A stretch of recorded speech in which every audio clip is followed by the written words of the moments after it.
Reamortecedores, uma marca Drive, com vocês.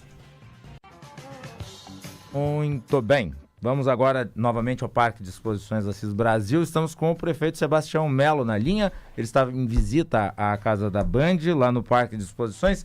Prefeito, é um prazer falar novamente com o senhor. Bom dia. Bom dia, estou sendo bem recebido aqui pela Vitória.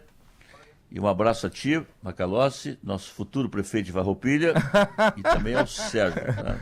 E aos ouvintes da nossa Bom dia, Band. prefeito. O senhor está determinado em lançar minha candidatura, né? Tudo bem. E vai ser do Botelim ainda, vai ser do Botelim. Olha lá, isso aí, muito bem. Prefeito, deixa eu começar lhe perguntando sobre um tema polêmico. Essa semana o Senado aprovou a PEC 66, eu vi o senhor nas redes sociais elogiando a PEC 66 sobre a questão dos precatórios. Mas muita gente tem uma leitura de que, na verdade, o que o Congresso aprovou foi um ataque contra os credores do Estado, ou seja, as pessoas que estão na longa fila de pagamentos excessivamente protelada. Como é que o senhor vê isso? Bom, Macalossi, nós da Frente Nacional de Prefeitos também nos somamos a esse apoio, né, junto com outras entidades municipalistas. E ela foi uma PEC de muita envergadura, ela não trata só de precatória, ela trata de várias outras coisas que dá um pequeno alívio, né, para as dificuldades que todos os municípios enfrentam, e especialmente aqueles que foram, né, atingidos pelas cheias. Então, essa PEC vai nos dar, neste ano, em torno de 40 milhões de alívio ali no caixa da Prefeitura. Inclusive, eu estou indo na segunda-feira à noite, eu estou viajando para Brasília, porque eu acho que a gratidão é muito importante. Então, a gente pediu apoio, foi aprovado e nós vamos lá para acompanhar, né, a promulgação da PEC, e depois eu vou tratar da usina do gasômetro também, que é se desenrolar esse nó, entendeu? Desatar esse nó. Mas eu sou um democrata e, como democrata, eu respeito todas as críticas. Eu acho que tem essa questão dos precatórios, tem que ver a capacidade de pagamento dos municípios e dos estados. Tem prefeitura, não é o caso de Porto Alegre, nós hoje, da receita líquida, nós estamos quase 2% do nosso pagamento com precatórios. Nós vamos baixar para 1%, isso nos dá um alíviozinho ali, tá? Mas tem gente que está gastando 6%, está gastando 7%, está gastando... Como é que vai fazer com a saúde, com a educação? Então, quando você analisa um tema, tu tem que analisar os dois lados, né?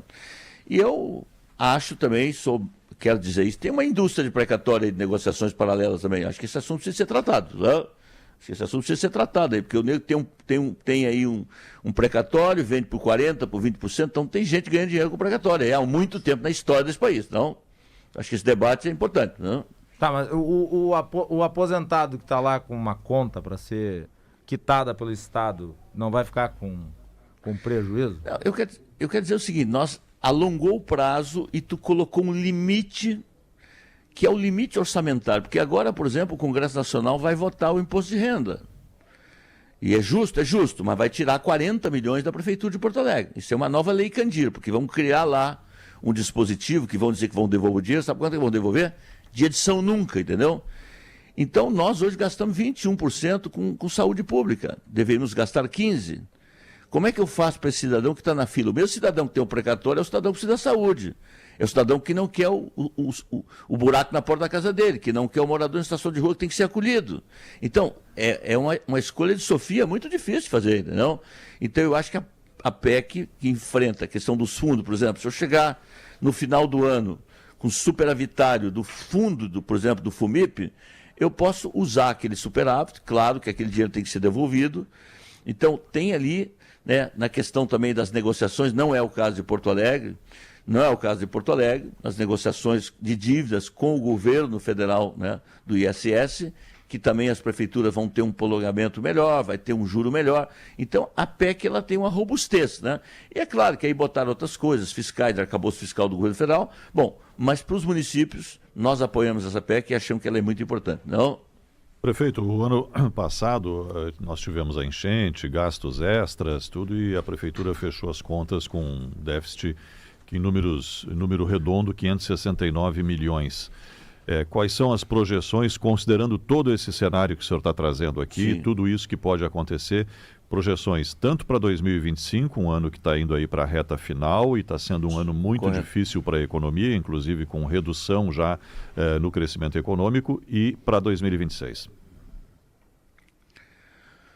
Bom, semanalmente, amanhã é dia de reunião de secretariado, que de 15 em 15 dias eu reúno o secretariado. Amanhã o ponto principal que volta pela terceira vez nos últimos 3 meses é botar no telão a questão orçamentária e a capacidade de chegar ao final do ano. Está muito difícil, já se foi mais de 600 milhões, né, das enchentes só com as questões emergenciais.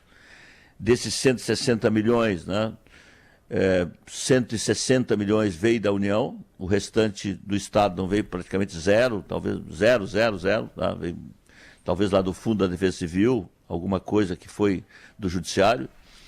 Então, só o DEMAI queimou, né, nesse ano da enchente para cá, mais de 300 milhões.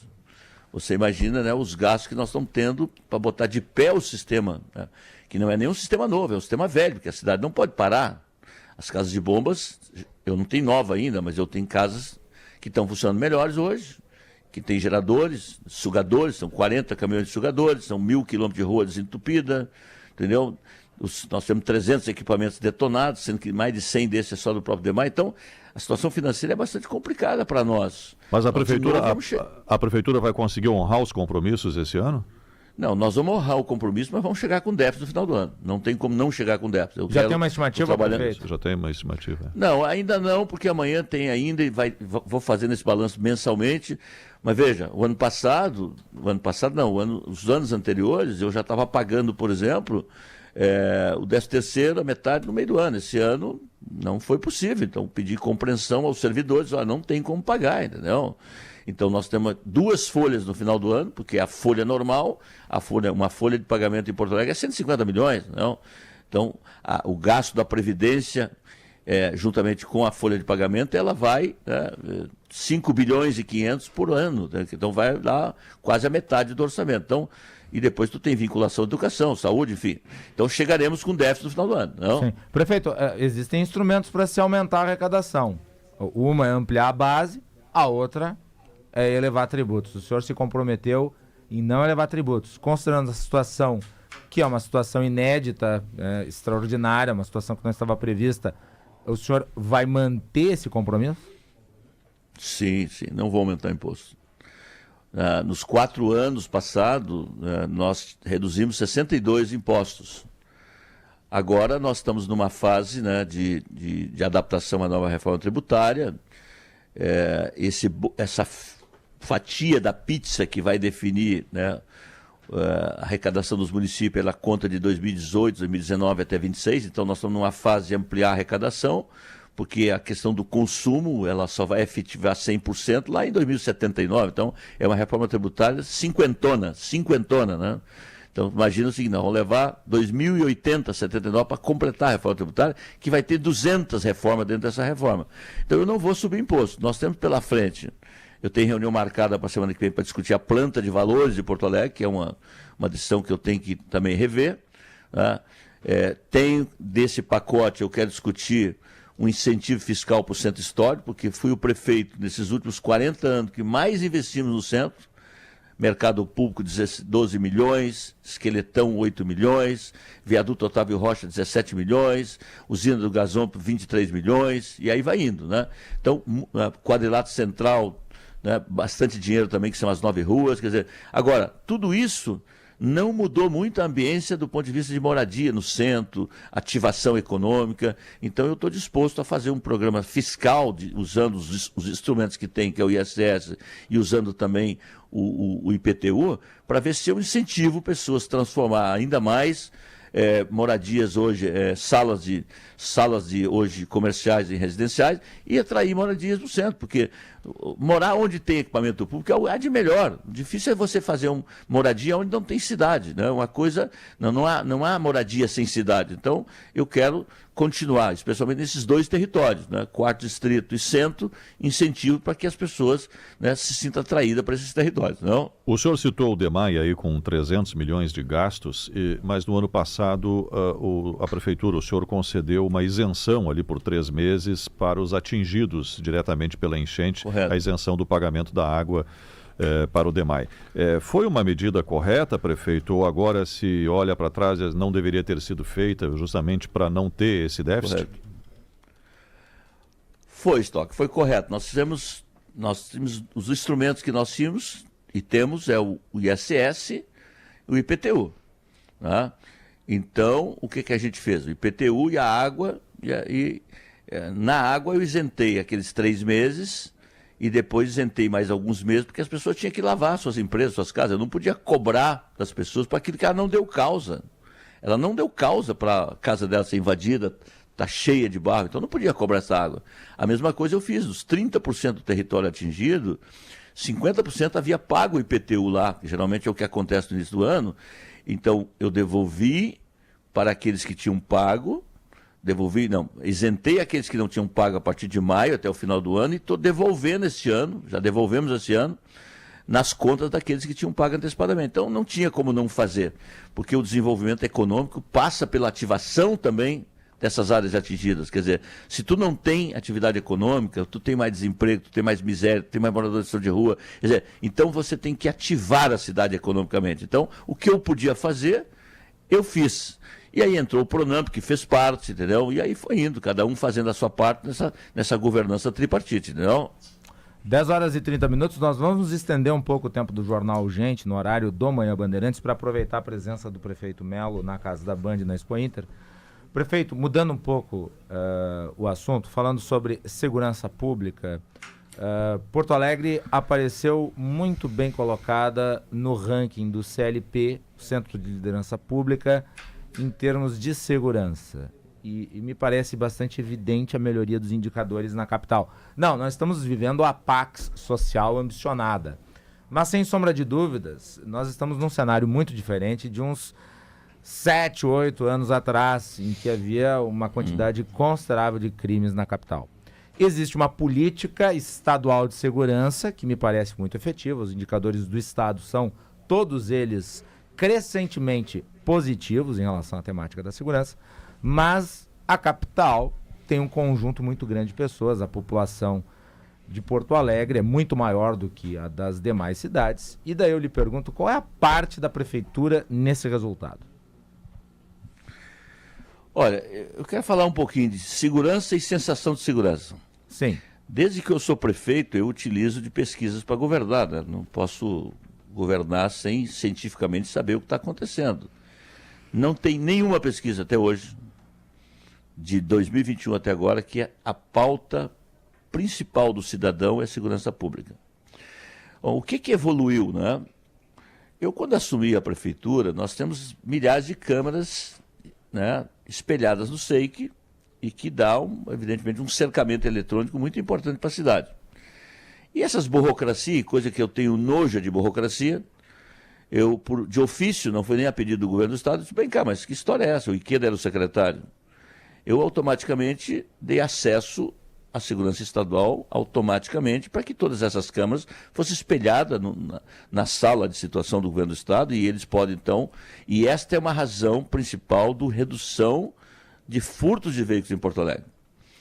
Bom, os homicídios diminuíram, é verdade, né? Tristemente, né? Os feminicídios, né? Tristemente, esse é um tema, né? Que não tem acontecido no Rio Grande do Sul, aí no Brasil. Agora, nós temos sim ainda muita dificuldade. Eu mesmo visitei o secretário de Segurança, na semana retrasada, levei comigo o secretário Aragon, o secretário Rafael, comandante da Guarda, para discutir algumas coisas que não estão bem em Porto Alegre. Primeiro, furto de fios. Esse assunto me incomoda profundamente, porque nós estamos tendo todo dia falta água aqui, energia acolá, por exemplo. Teve um dia, por exemplo, que os furtos da casa de bombeamento da Padre Cacique tirou 70, 80, 100 mil pessoas, ficou sem água durante 7, 8 horas, até você religar aquela subestação. Então, esse é um problema grave em Porto Alegre e que eu fui pedir ajuda. Essa é uma cadeia do crime, né? Porque o cara que rouba sabe para quem vender, tem receptador no meio, tem o comprador final que talvez não seja ali no município ou no estado, e essa cadeia precisa ser quebrada. A segunda questão são ocupações que tem hoje em alguns territórios do tráfico. Nós estamos com vários territórios, eu não quero aqui aos territórios, porque esse assunto está sendo trabalhado pela Prefeitura e pelo Governo do Estado. São pessoas que tomam, especialmente Minha Casa Minha Vida, de vários bairros aqui de Porto Alegre, e que expulsa essas famílias de lá e toma, né, e o tráfico toma conta. Então nós temos sim redução, mas nós somos cheios de desafios. E aí tem a questão da zona central, né? A zona central, a guarda hoje está muito efetiva ali. Fizemos um novo concurso da guarda. Fazia 12 anos, desde 2000, quando assumimos que não tinha concurso, fiz o segundo concurso. Estou chamando mais 100 guardas devidamente, né, qualificados para poder ajudar na segurança pública, residualmente, porque esse papel fundamental é da Força de Segurança do Estado. E o novo SEIC, ele vai ter mais câmeras analíticas, ele vai ter mais eficiência, uma nova sede. Ontem, por exemplo, eu vistorei um posto avançado da Guarda, que vai sair no Marinha do Brasil, que a obra está bem avançada, eu quero que ela termine ainda deste ano. Estou apertando a construtora, essas construtoras ganham concorrência, depois não cumprem prazo, né? Mas mutuca tira boi do mato. Eu vou lá e cobro, falo com o secretário, com o dono da empresa, e olha, estamos te pagando direitinho, mas tu tem que terminar a obra, entendeu? Agora, então, há um conjunto de medidas importantes. Agora, cidade bem iluminada, nós trocamos 116 mil pontos de luz. Praça bem cuidada, são mais de 400 prefeitos de praça, entendeu? Mais de 400 prefeitos de praça, isso também é uma diferença enorme, né?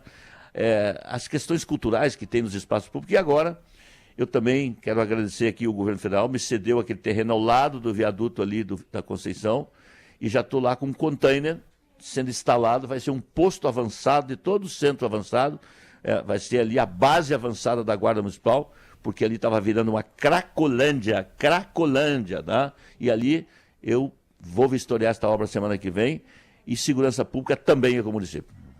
Prefeito, falando em cedência, vamos falar um pouco sobre a usina do gasômetro, que veio para o município, mas não veio, tem todo um investimento do município na reforma, estava prevista a reabertura dela e até o edital que a prefeitura publicou com a concessão para a iniciativa privada, e aí o governo federal resolveu ir ao judiciário e trancou tudo.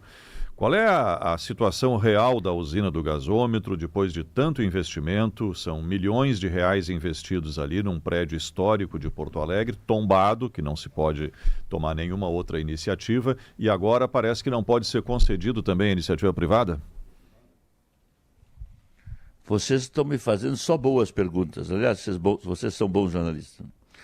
Deixa eu dizer o seguinte, em 1928 se criou uma usina de carvão e óleo ali naquela localidade chamada usina do gasômetro.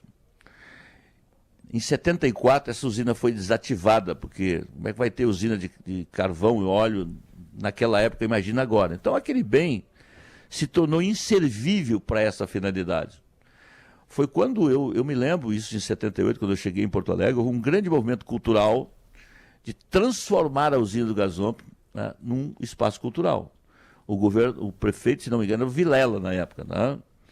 Bom, o que é um TPU, termo de permissão de uso? É quando você permite um privado ou um público usar um espaço. Tá? Então, tu tem um termo de permissão de uso, que é de 1982, e que passaram por lá 16 prefeitos do PT e tantos outros, e agora sou eu de plantão. Bom, eu fui ao Rio de Janeiro, na Eletrobras, depois a Brasília, tantas vezes, tratar desse tema, querendo titular a usina do gasômetro no nome da prefeitura. Por quê? Porque tanto a Eletrobras, que foi privatizada, quanto a Enipar, que é a empresa que, né, acolheu esses bens, a ANEEL, diz, olha, para nós isso não tem nenhuma serventia. Então esse assunto para mim está transitado, julgado. Bom, aí peguei obra da Tronco parado, peguei obra da Severo Dutra parado e peguei uma obra parada, que tinha um orçamento de 12 milhões e que não fazia metade da obra com 12 milhões. Desatamos nós, sou muito grato aos engenheiros, ao Tribunal de Contas. Bom, a obra está pronta, 23, 24 milhões. 12 mil metros quadrados.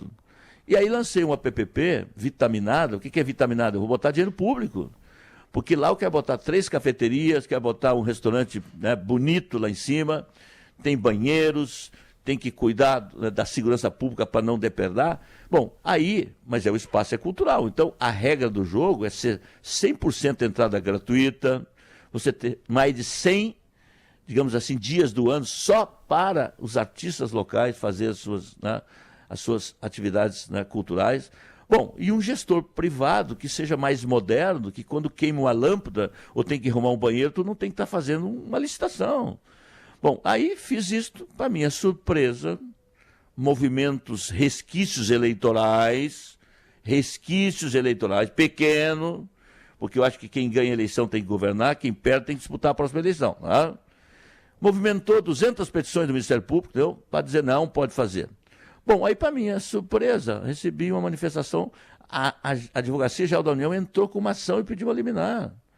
Aí eu vejo no site do Ministério da Saúde, na mesma semana que saiu, o ministro Padilha vindo aqui com banda, com todas as bandas do Brasil e todo, para bater bumbo, para lançar uma PPP do Hospital Fêmea, que eu fui lá saudar, e gravei lá, inclusive, fui lá, ministro, vim aqui lhe saudar, essa mudança de posição do PT, mudança de posição do presidente Lula, né? Que eu acho que não tem dinheiro público para tudo, então tem que botar dinheiro privado, está tudo certo. Então, quando o PT faz, pode. Quando o Melo faz, não pode? Então, é de duas uma, eu vou a Brasília com a mesma, do jeito que é o Melo, diálogo e construção, e vou jogar limpo. Ou vocês entreguem a usina para nós. Se quiser um terreno da prefeitura, eu dou. Por exemplo, a Ceitec tem um terreno lá que é da prefeitura, eu topo de transacionar. Ou vocês me depositam os 24 milhões e está aqui de volta a usina. Não? É isso. Prefeito, uma última pergunta. Como é que anda o trabalho da vigilância sanitária depois dessa onda de ações, identificando restaurantes, correto, inclusive restaurantes de regiões nobres da cidade que estavam em situação crítica, para dizer o mínimo? Ela andava bem antes, durante o processo e depois. Então, é o seguinte, nós são 1.300 denúncias do Lami ao Sarandi. Quando fecha um bar na vila, ninguém berra, né? Quando fecha do Partenon, ninguém fala nada. Quando fecha do Sarandi, não fala nada. Quando fecha na Coab Cavalhada, ninguém fala nada. Agora, quando fecha em algum lugar, não, vem cá. Liberdade econômica na veia. Esse é um governo que tem liberdade econômica no seu eixo principal. Agora, saúde pública em primeiro lugar. Agora, quem divulgou nas redes não foi a prefeitura. Aliás, o nosso governo não divulga as intervenções que nós fizemos as devidas, né? E 200, 300 foi fiscalizado, teve poucas interdições. Mas quem foi interditado se sentiu no direito de dizer, olha, eu estou correto, eu fui injustiçado. Então, primeiro nós afastamos aquela servidora, mas com aquilo que o Brasil não está vivendo hoje, que é a presunção de inocência. Eu sou advogado, fui conselheiro da OAB e tem para mim uma causa pétrea. Para mim, a presunção de inocência é o seguinte, eu não condeno ninguém por antecedentes, não. Então, essa funcionária vai ter todo o direito de se defender, não? E nós tomamos uma decisão que já era para ter tomado, mas a oportunidade é o seguinte, nós vamos botar câmeras nos nossos fiscais, e aliás, eu vou estender isso não só à vigilância, aos outros fiscais também, para que acabe com esse negócio, alguém me ofendeu, para pagar com esse mimimi, não? Então é o seguinte, nós não fechamos ninguém, não queremos fechar, nós estamos trabalhando orientativamente com os restaurantes, eu tenho carinho, a Brasel é nossa amiga, nossa parceira, e eu, se fosse dono de restaurante, sabe o que eu fazia? Eu botava uma placa, botava até lá um telão lá, visite a minha cozinha. Visite a minha cozinha.